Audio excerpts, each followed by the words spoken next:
राधे राधे। तो कैसे हैं आप लोग? आई होप आप सब लोग अच्छे होंगे। शाम को सोकर उठी तो मेरी सिस्टर का फ़ोन आया कि बोली आज खाने पे आ रहे हैं। अब फ्रिज में देखा तो केवल लौकी रखी थी। अब सोचा लौकी से क्या बनाऊं।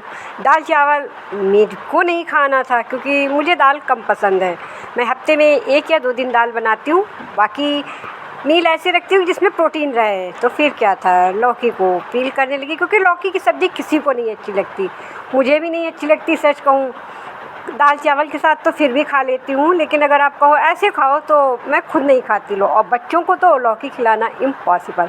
तो चलिए बने रहिए मेरे ब्लॉग में और देखिए कि आज मैंने अपनी सिस्टर के लिए डिनर में क्या बनाया। तो आप लौकी कैसे बनाते हैं मुझे और भी बताइएगा। तो फाइनली मैंने लौकी छोटे की थी, और लौकी ख़रीदते समय कुछ चीज़ों का ध्यान भी रखना चाहिए। उसे नाखून से गड़ा के देखना चाहिए। अगर आपका नाखून लौकी में जा रहा है तो वो लौकी अच्छी होती है। तो कोशिश करें इन ट्रिक्स के साथ ही लौकी ख़रीदें। लौकी मेरी छिल गई थी, उसके बाद मैंने कद्दूकस से इसे कद्दूकस कर लेना। और बताएं आप लोग कैसे हैं और आपके यहाँ डिनर की तैयारी हो गई कि नहीं हो गई। आप मेरा वीडियो कहाँ से देखते हैं, किस शहर से देखते हैं और किस सिटी से देखते हैं। तो अगर आपको आज की ये रेसिपी या थाली ब्लॉग अच्छा लगे तो यूट्यूब पर मेरे चैनल को लाइक करें, शेयर करें, सब्सक्राइब करिएगा। और फेसबुक से अगर आज मेरा ये थाली का कुकिंग ब्लॉग देख रहे हैं तो पेज को फॉलो ज़रूर करिएगा, कमेंट करिएगा और लाइक भी करिएगा, क्योंकि आपका एक फॉलो मुझे हिम्मत देता है और एक सब्सक्राइब मुझे और वीडियो बनाने की प्रेरणा देता है। तो आपसे बातें करते करते मैंने अपनी लौकी छील ली थी। फिर बारी थी कुछ मसालों की। तो मैंने लिए हैं 2 बड़े साइज़ के टमाटर, प्याज, लहसुन की कलियां और थोड़े से खड़े मसाले, जिसमें 4 से 5 लौंगे हैं, 4 से 5 काली मिर्च, 2 छोटी इलायची, एक बड़ी इलायची। इसका पेस्ट बना लेना। फिर लौकी को कद्दूकस करके अच्छे से धुल लेना है। उसका पानी चाहें तो आप निकाल दें। मैं फ़िलहाल कभी कभी निकालती हूँ, कभी कभी नहीं निकालती हूँ। बेसन की मात्रा धीरे धीरे करके डालती हूँ तो वो एडजस्ट हो जाता है। तो आपने देखा कि मैंने लगभग शुरुआत में 1 कटोरी छोटी वाली बेसन ऐड किया।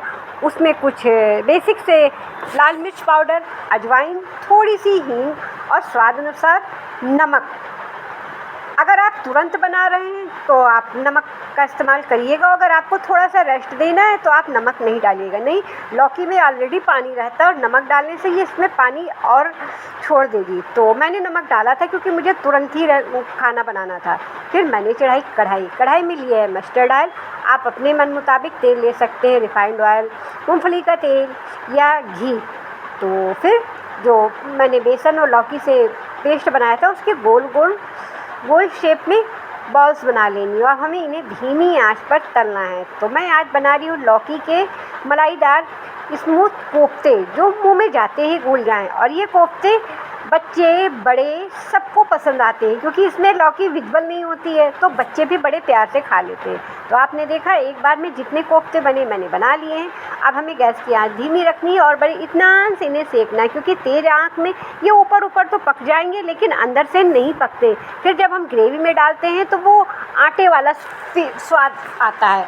तो थोड़ा सा पेशेंस के साथ, आई नो गर्मी में इस तरीके की सब्जियां थोड़ा सा डिफ़िकल्ट होती है, लेकिन वो कहते हैं ना कि अगर आप कोई चीज़ प्यार से करो तो गर्मी भी नहीं लगती है। तो फाइनली मेरे कोफ्ते तल गए थे। आप चाहें तो इन्हें स्नैक्स के तौर पर भी यूज कर सकते हैं। वैसे कौन कौन ऐसी चीज़ें बनाते समय खा लेता है, मुझे कमेंट बॉक्स में ज़रूर बताइएगा। मैं तो खा भी लेती हूँ, स्पेशली मेरे लीजा ब्रूनो रहते हैं, इनको भी चाहिए होता है तो कभी कभी इनको भी दे देती हूँ। अगर मिर्च कम रहती है एक आध दे देती हूँ, इससे कुछ नहीं होता। फिर सारे कोफ्ते मैंने ऐसे निकाल लिए। फिर कढ़ाई से थोड़ा सा तेल कम किया, थोड़ा सा जीरा हींग डाला। फिर तड़कने के बाद जो प्यूरी मैंने बनाई थी वो टमाटर, प्याज, खड़े मसालों की डाल देनी। उसके बाद फिर वही घर के बेसिक मसाले, कोई स्पेशल मसाला मैंने नहीं बनाया है। कोफ्ते से रिलेटेड धनिया पाउडर है, गरम मसाला आपके पास जो हो, थोड़ी सी हल्दी, थोड़ी सी मिर्च की क्वांटिटी आप अपने अकॉर्डिंग करिएगा। आज मिर्च की क्वांटिटी मैंने कम रखी है क्योंकि बच्चों के अकॉर्डिंग थोड़ा सा खाना। फिर फेंटी हुई दही लेनी है और उसे अच्छे से मिक्स कर देना। तो अभी मैंने मलाई लेनी है क्योंकि मलाईदार कोफ्ते बना रही। फिर थोड़ी सी कसूरी मेथी डाल के और अपने अकॉर्डिंग पानी ऐड करिएगा। मुझे ग्रेवी हमेशा की तरह ठीक पसंद है तो पानी की मात्रा में थोड़ा सा कम रखती हूँ। अब हमें इसे धीमी आंच पर पकने देना है। फिर डाला नमक, क्योंकि मैंने मलाई ऐड की थी तो इसलिए नमक का इस्तेमाल बाद में करना है। अगर आप दही डाल रहे हैं तो साथ में डाल सकते हैं, अगर आप मलाई का यूज़ करते हैं तो नमक थोड़ा सा। फिर 1 से 2 बॉयल आने के बाद मैंने जो कोफ्ते बनाए थे वो डाल देने। तो आ रहा है ना मुँह में पानी। तो मेरी तरीके से मलाईदार ये लौकी के कोफ्ते इस समर्स में ज़रूर बनाइएगा और बताइएगा कि कैसे लगे। हम सब यही सब्ज़ी बनाते हैं, बस थोड़ा थोड़ा सबका बनाने का तरीका अलग होता है। फिर लगाया आटा, क्योंकि अब गर्मी बहुत ज़्यादा लग रही थी और मेरे पास कुछ स्प्राउट पड़े थे, तो मैंने कहा था ना कि घर के ही रखे सामान से मैंने झटपट ये थाली बनाई है। तो उस स्प्राउट को मिक्सर ग्राइंडर में पीसा कुछ कली लहसुन के साथ। उसके बाद उसमें थोड़ा सा नमक डाल के हींग अजवाइन के साथ आटा लगा लेना और उसकी मैंने छोटी छोटी पूड़ियाँ बेल ली हैं और मैं बना रही हूँ स्प्राउट की कचौड़ी, जो काफ़ी हेल्दी होती हैं, हाई प्रोटीन के साथ होती। मैं वीक में अक्सर कहूँ तो मैं स्प्राउट भिगोती हूँ, तो चाहे रोटी इसकी स्प्राउट की, चाहे पराठे और ब्रेकफास्ट में पूड़ी तक बना लेती हूँ। तो ये पूड़ी, स्प्राउट की पूड़ी आप अपने बच्चों के टिफ़िन में, हस्बैंड के लंच में रख सकते हैं, जो काफ़ी हेल्दी है।